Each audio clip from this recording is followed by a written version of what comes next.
আল্লাহ রাব্বুল আলামিন বলেন, ওয়াসাইনাল ইনসানা বিওয়ালিদাইহি ইহসানা। আল্লাহ পাক বলেন, আমি আল্লাহ রাব্বুল আলামিন বান্দাকে ওসিয়ত করলাম, নসিহত করলাম, ফরজ করে দিলাম, আমার বান্দার জন্য আবশ্যক করে দিলাম, বান্দা যাতে তার পিতামাতার সঙ্গে সুন্দর ব্যবহার করে। আল্লাহর ফেরেশতাদের সর্দার জিবরাইল আমিন বলতেছে, ইয়া রাসূলুল্লাহ, ওই বান্দার দুর্ভোগ, ওই বান্দার নসিব খারাপ, ওই বান্দার কপাল পোড়া, যেই বান্দার পিতা মাতা অথবা দুইজনের একজন দুনিয়ায় আছে, কিন্তু ওই বান্দা মা বাপকে খেদমত করে, মা বাপকে সন্তুষ্ট করে আল্লাহর জান্নাত কিনতে পারলো না, আল্লাহর লানত ওই বান্দার উপরে। আমি নবীজি বললাম, আল্লাহুম্মা আমিন, আল্লাহ তুমি কবুল করো। সুতরাং যে ব্যক্তির মা বাপ আছে কিন্তু বেহেশতে কিনতে পারলো না, ওই ব্যক্তির জন্য বড় বদনসিব, ওই ব্যক্তি সবচাইতে কপাল পোড়া। মা বাপ থাকা সত্ত্বেও জান্নাত অর্জন করতে পারল না। আল্লাহর নবী বলেন, হুমা জান্নাতুকা ওয়া নারুকা। নবীজি আমার বলেন, তোমার পিতা মাতা তোমার জন্য বেহেশত, অথবা তোমার পিতা মাতা তোমার জন্য দোজখ হবে। বান্দা যদি, সন্তান যদি মা বাপকে খুশি করে, মা বাপকে রাজি খুশি করে এই দুনিয়ায় জীবন যাপন করতে পারে, সন্তান যদি মা বাপকে খুশি করতে পারে, ওই সন্তানের উপরে আমার আল্লাহ খুশি হয়ে যান, বলে সুবহানাল্লাহ। আপনারা তো সকলেই জানেন, নবীজির একজন সাহাবী ছিলেন। নবীজির সাহাবী হওয়া মানে হচ্ছে জান্নাতের সুসংবাদ পাওয়া। সুবহানাল্লাহ। নবীজির সাহাবী হওয়া মানে দুনিয়ায় থেকে জান্নাতি সুসংবাদ পাওয়া। আল্লাহ পাক নিজে বলেছেন, রাদিয়াল্লাহু আনহুম ওয়া রাদু আন, আল্লাহ তাদের উপরে খুশি, তারাও আল্লাহর উপরে খুশি। সুবহানাল্লাহি ওয়া বিহামদিহি। মুহতারাম হাজিরিন, নবীজির সাহাবী, জাহান্নামে যাওয়ার কোনো সম্ভাবনা নাই, এরপরেও ঈমান হালত, মৃত্যুর সময় তার মৃত্যু যন্ত্রণা এত বেশি হচ্ছে, না সে সুস্থ হতে পারতেছে, না তার জীবন চলে যাচ্ছে। ওই সাহাবীর নাম হচ্ছে হযরতে আলকামা রাদিয়াল্লাহু তাআলা আনহু। খুব কষ্ট হচ্ছে, খুব যন্ত্রণা হচ্ছে, কিন্তু বাঁচতেওছে না, মরতেওছে না, এমন একটা পরিস্থিতিতে পড়ে গেছে। সাহাবীরা তার সংবাদ নবীজির কাছে দিলেন। অনেক বড় একটা হাদিস। সাহাবীরা নবীর কাছে এসে বললেন, ইয়া রাসূলুল্লাহ, আপনার সাহাবী আলকামা রাদিয়াল্লাহু তাআলা আনহু মৃত্যু যন্ত্রণা এত বেশি, না বাঁচে না মরে, হুজুর একটু আপনি চলেন, দোয়া করেন। আল্লাহর নবী হযরত আলকামার বাড়িতে গেলেন। আলকামার বাড়িতে শুধুমাত্র ছিল একজন বৃদ্ধা মা। নবীজি যখন আলকামার কাছে গেলেন, নবীজি বুঝতে পারলেন আলকামার মৃত্যু যন্ত্রণা হওয়ার কারণ কি, মৃত্যুর সময় সাকরাতুল মাউত হওয়ার কারণটা কি জানতে পারলেন। নবীজি বুঝতে পারলেন। নবীজি বললেন, আলকামা, তোমার পরিবারে কে কে আছেন? হযরত আলকামা বলতেছে, ইয়া রাসূলুল্লাহ, ইয়া হাবিবাল্লাহ, আমার বাড়িতে আমার বৃদ্ধা মা ছাড়া আর কোনো মানুষ নাই, ডাকো তোমার মাকে। নবীজির সামনে আসলেন। আল্লাহর নবী বললেন, আম্মা জান, আপনার সন্তান কি অন্যায় করেছে, কি ভুল করেছে? আলকামার মা চোখের পানি ছেড়ে দিয়ে বলতেছে, ইয়া রাসূলুল্লাহ, ইয়া হাবিবাল্লাহ, আমার জীবনের যৌবনকালে সন্তান, আমার এই সন্তানটা যখন আমার গর্ভে আসে, আমার স্বামী দুনিয়া থেকে বিদায় হয়ে যায়, আমার স্বামী যখন দুনিয়া থেকে বিদায় হয়ে গেল, শুধুমাত্র কেবলমাত্র সন্তানটাকে মানুষ করার জন্য আমি আমার জীবন যৌবনটা শেষ করে দিয়েছি, আমি বিবাহ বসি নাই। নবীজি, আমার এত কষ্টের সন্তান আমার সঙ্গে যখন কথা বলে, চোখটা রাঙিয়ে রাঙিয়ে কথা বলে, আর ওর সঙ্গে যখন কথা বলে, রাগ নিয়ে কথা বলে, নবীজি, আমার আলকামা এত ভালো, এই মদিনায় আলকামার চাইতে ভালো কোনো মানুষ নাই, তার ব্যবহার এত সুন্দর, সবাই তার প্রশংসা করে। ইয়া রাসূলুল্লাহ, আমার আলকামা যখন বাড়িতে আসে, আমার সঙ্গে যখন কথা বলে, রাগ হয়ে কথা বলে, ওই সময় আমার অন্তরে আঘাত লাগে। নবীজি, আল্লাহর নবী বলতেছেন, আম্মা জান, আপনি অন্তরে কষ্ট নিয়ে আসেন, যার কারণে আলকামার মৃত্যুর যন্ত্রণা এত বেশি হচ্ছে, তার জীবন যায় না, সুস্থ হতে পারে না। নবীজি বললেন, আম্মা জান, মেহেরবানি করে, দয়া করে আপনার সন্তানকে আপনি ক্ষমা করে দেন। আলকামার মা বলতেছে, আমার সন্তানকে আমি ক্ষমা করতে পারবো না। আমার সন্তান আমার সঙ্গে এত বেয়াদবি করেছে, সন্তানের জন্য জীবনের যৌবনে আমি বিবাহ বসি নাই, সন্তানটার জন্য আমি জীবনের যৌবন নষ্ট করে দিয়েছি, এরপরেও সন্তান এত খারাপ ব্যবহার করে, আমি সন্তানকে ক্ষমা করব না। আমার নবীজি বললেন, সাহাবীরা লাকড়ি আনো, খড়ি আনো।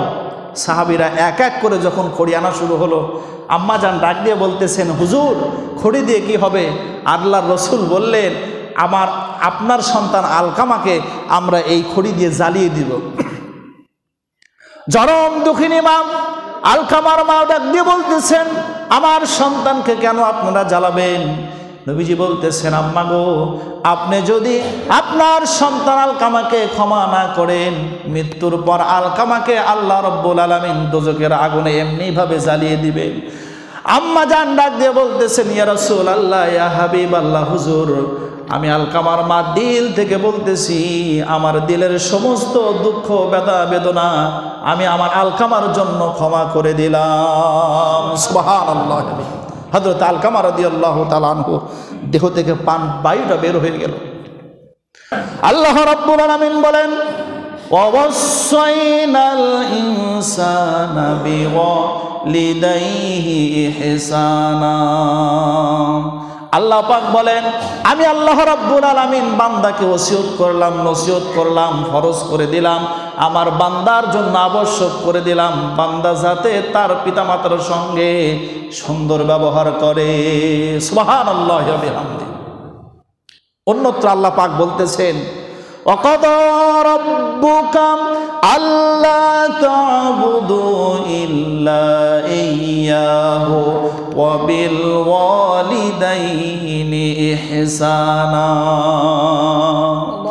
আল্লাহ রাব্বুল আলামিন বলছেন, আমি আল্লাহর পক্ষ থেকে বান্দার জন্য আবশ্যক হয়ে গেল, বান্দা আমি আল্লাহর ইবাদত করবে, আর আমি আল্লাহর ইবাদতের পর বান্দাগুলি তার মা বাপকে খেদমত করবে, মা বাবার সেবা করবে। আমার ইমানদার ভাইয়েরাম, আল্লাহ রাব্বুল আলামিন মা বাপকে এত বেশি বেশি ভক্তি, শ্রদ্ধা, ভালোবাসা, মহব্বত দেওয়ার কথা বলেছেন, যেই শব্দ আল্লাহ নিজের ক্ষেত্রে ব্যবহার করেছেন, এই দুনিয়ার মানুষদেরকে মা বাপের গুরুত্ব, মা বাপের খেদমত, মা বাপের সেবার গুরুত্ব দেওয়ার জন্য আমার আল্লাহ পিতা মাতাকেও রব শব্দ ব্যবহার করেছেন। বলি সুবহানাল্লাহ। আমরা যখন নামাজে দাঁড়াই, নামাজে দাঁড়িয়ে সানা বলি, এরপরে তাওয়াজ তাসমিয়া পড়ার পরে শুরু করে আলহামদুলিল্লাহি রব্বিল আলামিন। এই কালুদাম জামে মসজিদে তো এই সূরা ফাতিহা দিয়ে শুরু করা হয় নাকি বলে? সূরা ফাতিহা আমরা কখন মুখস্থ হয়ে গেছে আমরা নিজেও জানি না। আলহামদুলিল্লাহ। মুহতারাম হাজিরিন, সূরা আল ফাতিহা শুরু করলাম আলহামদুলিল্লাহি রাব্বিল আলামিন। সকল প্রশংসা জগৎ সমূহের প্রতিপালক আল্লাহ রাব্বুল আলামিনের জন্য। রব, তিনি নিজের নাম রব রেখেছেন। এরপরে দুনিয়ার মানুষকে যখন বললেন, তোমরা তোমাদের পিতামাতাকে সেবা করবে, তাদের ভক্তি করবে, ভালোবাসা দিবে, পিতামাতাকে যখন স্মরণ করে দিলেন, তখনও আল্লাহ রব বলেই সম্বোধন করলেন। আল্লাহ রাব্বুল আলামিন বলেন, আমি আল্লাহ রাব্বুল আলামিন সন্তানদের জন্য ফরজ করে দিলাম, তারা যাতে করে তার পিতামাতাকে সেবা করে, আর পিতামাতার জন্য আমি রব্বুল আলামিনের কাছে দোয়া করে, রব্বির হামহুমা কামা রব্বায়ানি সগীরা। সবাই বলেন, রব্বির হামহুমা কামা রব্বায়ানি সগীরা। এখানে আমরা কি বলবি? রব্বির হামহুমা, আয় আমার রব, আয় আমার প্রভু, আয় আমার স্রষ্টা, আয় আমার আইনদাতা, বিধানদাতা, হুকুমদাতা, তুমি আমার পিতামাতাকে ওইভাবে লালন পালন করো যেমনিভাবে তারা, আমি ছোটবেলায় তারা আমাকে লালন পালন করেছে। সুবহানাল্লাহ। আল্লাহর কথাগুলি এত মাহাত্ম্যপূর্ণ, এত ফাসাহাত বালাগাতপূর্ণ কথা, এর চাইতে সুন্দর কথা পৃথিবীতে আর কিছু হতে পারে না।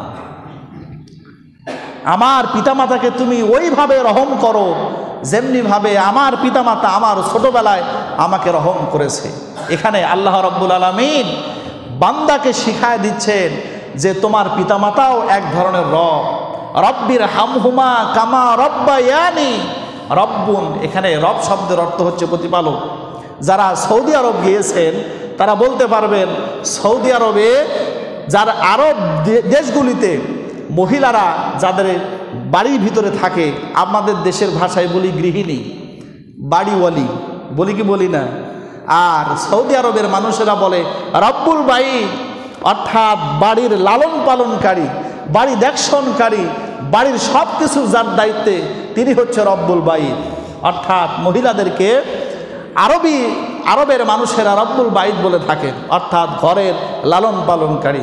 মোহতারাম হাজিরিন, আল্লাহ পাক বলতেছেন আমি যে রব আর পিতামাতাও এক ধরনের রব, তবে পিতামাতা তোমার কাছে সম্মানের পাত্র, কখনোই তাদেরকে তুমি তুচ্ছ তাচ্ছিল্য চোখ রাঙিয়ে ঘাড় মোটা করে তাদের সাথে কথা বলা যাবে না। কোনো মানুষ যদি ঈমান নিয়ে মরতে চায় তার জন্য শর্ত হচ্ছে সে যেন মা বাপের সঙ্গে ভালো ব্যবহার করে। মোহতারাম হাজিরিন, মা বাপের সঙ্গে যারা দুর্ব্যবহার করবে এদের দুনিয়ায়ও শাস্তি হবে, পরকালেও শাস্তি হবে। এদের দুনিয়ায় অনেকগুলি শাস্তির মধ্যে কিছু শাস্তি হচ্ছে এদের জীবনের শান্তি থাকবে না, এদের জীবনের অভাব ফুরাবে না, এবং মৃত্যুকালে এরা বেঈমান হয়ে পড়বে। চিৎকার দিয়ে বলি নাউজুবিল্লাহ। আমাদের যাদের মা বাপ আছে আমরা মা বাপকে বেশি বেশি মহব্বত করব। আল্লাহ পাক সেই তৌফিক দান করুন। সকলে বলে আল্লাহুম্মা আমিন।